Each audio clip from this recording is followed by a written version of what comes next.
এখন বলে, হ্যাঁ তুমি ঠিক বলেছ দীপ্ত, আমাদের উচিত নিজ ধর্মের পাশাপাশি অন্যের ধর্মের মানুষকেও সম্মান করা। জাতি কিংবা ধর্মের ভিত্তিতে আমরা আলাদা হলেও দিন শেষে আমাদের পরিচয় একটাই, আমরা মানুষ। আরও বলেন, সাদমান, দুর্গাপূজার দিন তোমার সাথে দীপ্ত ঘোরাঘুরির কারণে আমি অনেক বকাবকি করেছি, তার কিছুটা হয়তো তুমি শুনেছ। আমি এখন বুঝতে পারছি গুরুজন হিসেবে আমার সেটি করা ঠিক হয়নি।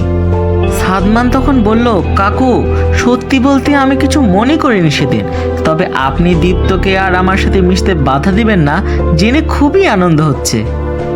এরপর দীপ্তর বাবা বলে, তুমি সত্যিই খুব লক্ষ্মী ছেলে সাদমান, আর হ্যাঁ, সামনের ঈদে আমাদের দাওয়াত দিতে ভুলো না কিন্তু।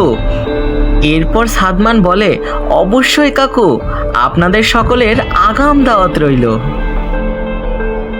আমাদের উচিত অনলাইনে ধর্মীয় উস্কানি না ছড়িয়ে সম্প্রীতি ছড়ানো। আসুন আমরা সবাই প্রতিটি ধর্মকে সম্মান করি এবং ধর্মীয় সম্প্রীতি ও বন্ধন গড়ে তুলি।